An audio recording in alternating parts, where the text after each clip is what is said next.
आपकी टीम ने कुछ प्लान बनाया होगा। हाँ जी। इस सारी जमीन का उपयोग आप करोगे कैसे? वेरीफाई करा रहा हूँ, हम कोई किसी से भीख नहीं मांग रहे। ये जो पंचायतों की जमीन होती है, तो आज जो भी सरकार है, बीजेपी हो या कोई भी हो, उनके दिमाग में ये बसा हुआ है कि गवर्नमेंट की जमीन है। अदरवाइज इतने बड़े देहात में कोई कॉलेज नहीं है, तो हमारा सबसे पहले होगा अगर भाई इसमें एक कॉलेज आए। और हम ये भी नहीं, जोगिंदर भाई ने उस टाइम में अपना कोर्ट में गए थे, ये कोर्ट में गए थे तो स्टे लेके आए, तो उसकी वजह से ये बच गई। नहीं तो साहब और टीम के मैंने तो ये हमारी जमीन है, ये छोड़ी हुई थी, लेकिन अब हमारे पे डाका डाला गया है। वो उस लाइब्रेरी को जबरदस्ती बंद कर दिया गया, फिर वो कहीं शिफ्ट हुई कि किराए पे। तो जब इतना बड़ा यहाँ पे ग्रोथ सेंटर है, तो एक लाइब्रेरी भी लाई जाए। जिस और लाइब्रेरी में घूमने फिरने के लिए कोई लंबा चौड़ा पार्क है? नहीं, कोई पार्क नहीं। तो यहाँ के आदमी कहाँ पे घूमते हैं? कहीं भी नहीं, बस सावदा रोड है, उसी पर घूम लेता हूँ। दिल्ली में 360 के कितने प्रधान हैं? इसकी गिनती ही पूरी नहीं होती। कभी कोई 360 का प्रधान उस एरिया में आके ये घोषणा कर जाता है, कभी इस एरिया में आके घोषणा कर जाता है, लेकिन मुद्दे की बात कोई हमने क्या है, हम ये जो 360 वाला या इसमें हमारा तो बिलीव नहीं है, क्योंकि हम तो अपने इंडिविजुअल पढ़े लिखे हैं, हम तो पढ़े लिखे की तरह काम करेंगे। तो ना किया कि आपकी टीम इसमें असफल होगी, तो संभावना है कि इस 200 एकड़ को भी मिसयूज ही किया जाए। ये जितने भी अधिकारी बैठे हैं, इनको गांव से कोई लेना देना नहीं है, प्योरली कोई लेना देना नहीं है। एक आता है कोई आईएएस बनके, वो तो पूरी इंडिया का सिलेक्ट हुआ, कहीं से हमारे गांव को इग्नोर किया जा रहा है कि गांव में नहीं पहुंचाएंगे गैस की पाइपलाइन, जबकि अनऑथराइज कॉलोनी में हर घर में हर फ्लोर पे गैस की पाइपलाइन चली हुई है। हमने इसकी लगभग 1700 कॉलोनियों को उनके मालिकाना हक दिए जाएंगे, एलजी साहब ने घोषणा की है, लेकिन गांव वालों के लिए ऐसी कोई भी पॉलिसी नहीं है। नमस्कार दोस्तों, मैं Arvinder Dabas. Growth centre team धीरे धीरे इकट्ठी हो रही है, अपने रंग रूप दिखा रही है और अपने जो विचार हैं या जो इनका मकसद है वो बता रहे हैं। ग्रोथ सेंटर के मेन डायरेक्टर बैठे हैं हमारे साथ, जेडी साहब, और अभी टीम के मैं नए मेंबर्स से मिलाता हूँ आपको। शिव कुमार शौकीन जी हैं हमारे साथ। शिव कुमार शौकीन जी इस पूरी मुहिम के कर्ता धर्ता और प्लानर होंगे। ग्रोथ सेंटर कैंसिल हो गया, फिर जे कॉलोनी आई, जे कॉलोनी फिर मेहनत से कैंसिल करवाई किसी तरह आपकी टीम ने, और अब ये खाली पड़ी है ज़मीन। लेकिन इसमें भी 10 डाल गए इससे करवाई कि डीटीसी जो डिपो है वो अब क्लस्टर को जा रहा है कंदावली का, तो क्लस्टर एक प्राइवेट कंपनी होगी, तो ग्राम सभा की ज़मीन प्राइवेट सेक्टर को। तो बेसिकली ये जब साहब सिंह वर्मा जी के टाइम पे ये एक जमीन अलॉट हुई थी ग्रोथ सेंटर के लिए, जब वो उनकी सरकार चेंज होगी तो कांग्रेस में आ गए, कांग्रेस से इसको जे कॉलोनी के लिए शिफ्ट कर दिया गया। उसके बाद में जोगिंदर भाई ने, एक होता ना कि जागरूक ग्रामीण, वो इन्होंने अपना रोल निभाया था कि भाई जोगिंदर भाई ने उस टाइम में अपना कोर्ट में गए थे, ये कोर्ट में गए थे तो स्टे लेके आए, तो उसकी वजह से ये बच गई। नहीं तो आज साउडे में है, बकरवाड़ा में है, ये पूरे के पूरे कॉलोनियां जे कॉलोनी की बस इनिशिएटिव उसको हमारे कब तक करता रहे, अकेला तो कोई नहीं कर सकता। आपने बताया कि डीटीसी का क्लस्टर का ये चीज हो गया, वो चीज हो गया। अब मैं इसका एक टेक्निकल चीज बताता हूं कि ये जब पूरे दिल्ली देहात में यही एक क्षेत्र है कि जो कंसोलिडेट होके और 100 मतलब अराउंड 200 एकड़ जमीन ग्राम सभा के पास है, अकेला गांव है पूरी दिल्ली में जो कि इकट्ठा है। तो ये जो पुलिस स्टेशन बना या डीटीसी के बने, ये उसमें अलॉट हो गए क्योंकि पंचायत के पास थी वो। अब ये ट्रांसफर हो चुकी डीडीए को, लेकिन अभी भी इस जमीन का बचाव है। बचाव क्या है कि ये 99 साल के पट्टे पे है। डेवलपमेंट विभाग का और पंचायत डिपार्टमेंट का एक एग्रीमेंट होता है इसमें, जब हम कोई भी जमीन को पट्टे पे देते हैं, तो ये आज भी पट्टे पे है। ये हम उसी के इसकी पूरी की पूरी हम अपना लगे हुए हैं, इसकी सर्टिफाइड कॉपी निकलवाना या जो कुछ भी है, तो हम किसी न किसी कंक्लूजन पे पहुंचेंगे। अब भाई ये है क्या? सर ये बताइए, कभी इन पे बात चलती है कि मेडिकल सेंटर, कभी चलती है स्पोर्ट्स सेंटर, कभी कह रहे हैं भाई कोई छोटा मोटा कॉलेज बना जाए। 200 एकड़ जमीन है, लगभग 196 एकड़ जमीन। तो आपकी जो टीम है, आपकी टीम ने कुछ प्लान बनाया होगा। इस सारी जमीन का उपयोग आप करोगे कैसे?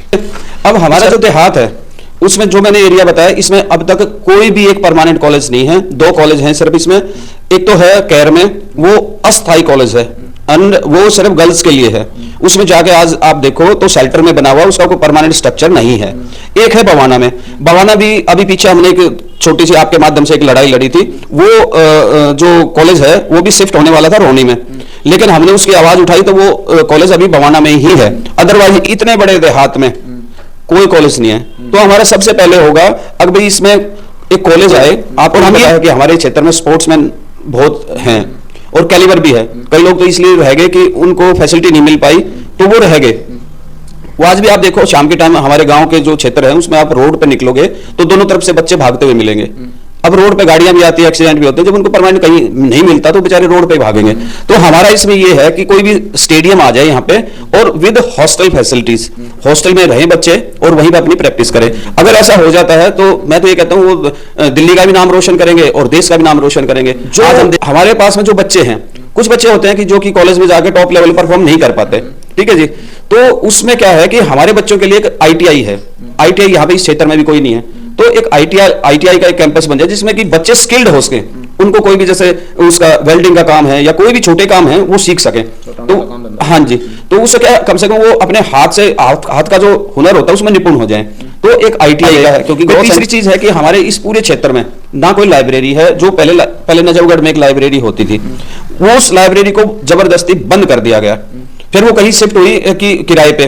तो जब इतना बड़ा यहाँ पे ग्रोथ सेंटर है तो एक लाइब्रेरी भी लाई जाए। बच्चे रोड पे जाते हैं वो तो बच्चे चले जाएंगे, अब जो बुजुर्ग हो जाते हैं या हमारे जैसे जो अपना नौकरी पेशा करते हैं तो उनके लिए बड़ा सा एक पार्क हो जिसमें में घूमने फिरने के लिए कोई लंबा चौड़ा पार्क है? नहीं, कोई पार्क नहीं जी। तो यहाँ के आदमी कहाँ पे घूमते हैं? कहीं भी नहीं, बस सावदा रोड है उसी पर घूमे। सर जी, यहाँ पे पार्क की बात आई जेडी साहब, मैं एक सवाल पूछना चाहूँगा आपके, उसी ट्रैफिक वाले रोड? हाँ, ट्रैफिक वाले रोड पर। ठीक है।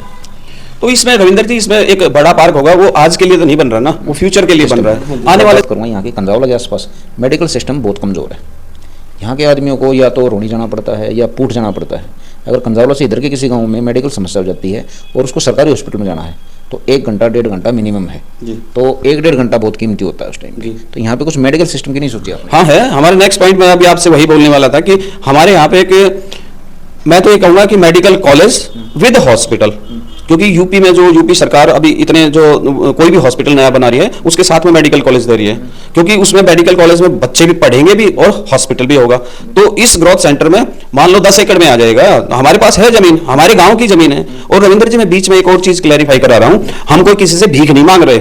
ये जो पंचायतों की जमीन होती है, तो आज जो भी सरकार है, बीजेपी हो या कोई भी हो, उनके दिमाग में ये बसा हुआ है कि गवर्नमेंट की जमीन करता है कि सबकी जमीन कट के 4-4 बिस्वे कट के और पूरे गांव ने उसको डोनेट कर दिया। अब भाई इस जमीन को हम कंसोलिडेट करके ये हमारी पंचायत की जमीन हो गया है आपका। तो हम ये चाहते हैं कि सरकार अंधी ना बने।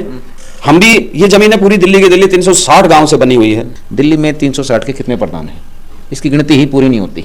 कभी कोई 360 का प्रधान उस एरिया में ये घोषणा कर जाता है, कभी इस एरिया में आके घोषणा कर जाता है, लेकिन मुद्दे की बात कोई से नहीं रखता।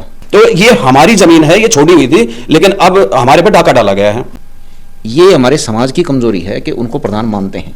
इस प्रधानी को आप किस तरह? क्या है, हम ये जो 360 वाला या इसमें हमारा तो बिलीव नहीं है, क्योंकि हम तो अपने इंडिविजुअल पढ़े लिखे हैं, हम तो पढ़े लिखे की तरह काम करेंगे कर रहे हैं। अगर हमें कभी भी किसी मोड पे हमें ये जरूरत पड़ी, अगर कोई मास लेवल पे हमें कहीं पे कोई सरकार के पास जाना है या और कुछ जाना है, अगर हमें लगा कि इनकी जरूरत है तो हम इनको भी शामिल करेंगे।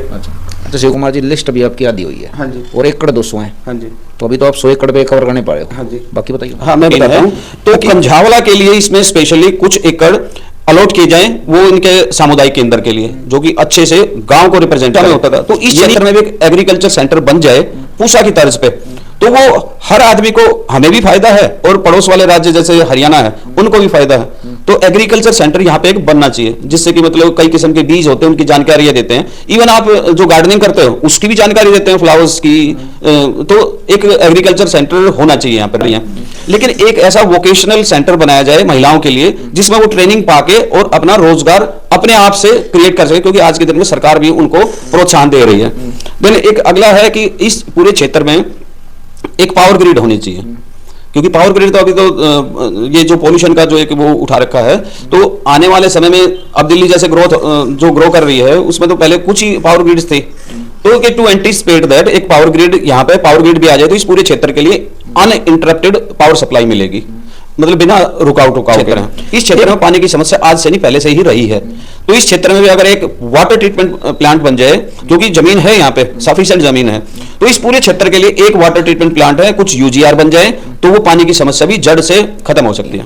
अगर इस 196 एकड़ या जो 200 एकड़ इसको आप या आपकी टीम या हमारा दिल्ली देहात या कंजावला गांव खुद इसको कवर ना करने पाया अपने तरीके से, तो जैसे कि सरकारी पॉलिसियाँ चल रही हैं, मैं नजफगढ़ से लेकर नरेला तक की बात कर रहा हूँ, सारा तो फैक्ट्री एरिया बना दिया, ये इंडस्ट्री एरिया का नाम देगा इसको। इसमें जे कॉलोनी, सलम एरिया, कुछ इस तरह के स्वयं ये है सुल्तानपुर, यहाँ से लगभग 2 किलोमीटर दूर, वहाँ पे 68 किले का ठीक है ये कूड़ा सिस्टम आ रहा है। तो इन पॉलिसियों को देख के अगर ये आपकी टीम ने ये पॉजिटिव ना किया या आपकी टीम इसमें असफल होगी तो संभावना है कि इस 200 एकड़ को भी मिसयूज ही किया जाएगा। ये जितने भी अधिकारी बैठे हैं इनको ग्राउंड से कोई लेना देना नहीं है, प्योरली कोई लेना देना नहीं है। एक आता है कोई आईएएस बन के, वो तो पूरी इंडिया का सेलेक्ट हुआ, कहीं से भी किसी भी स्टेट का आके दिल्ली कैडर में आके बैठ गया, पॉलिसी पे वो साइन करते हैं, ठीक है पॉलिसी देख ली भाई ये ठीक है, वहां पे सुल्तानपुर में जगह ये खाली पड़ी है, वहां खत्ता डाल दो, ये डाल दो। वो कभी ग्राउंड पे नहीं आते कि जो ग्राउंड में जो आसपास लोग रह रहे हैं उनका हाल क्या होगा। तो हमारा तो हमारी टीम का ये मानना होता है कि हम असफल नहीं होंगे, हमारा तो पॉजिटिव एटीट्यूड लेके चल रहे हैं, चाहे हमें सरकार से बात करनी पड़े या किसी भी मंत्री से बात करनी पड़े, हम अपनी डिमांड को रखेंगे। तो ये जो सरकारें सारी गलत पॉलिसियां दिल्ली देहात में लेके आ रही हैं, क्या इस साजिश को पब्लिक समझने लगी? अब समझने लगी है, अब समझने लगी। मैं आपको एक छोटा सा एग्जांपल देता हूं कि अभी क्या हुआ कि पूरी दिल्ली में गैस की जो पाइपलाइन है, वो गैस की पाइपलाइन हर कॉलोनी में, अनऑथराइज कॉलोनी में इनमें पहुंचने लगी।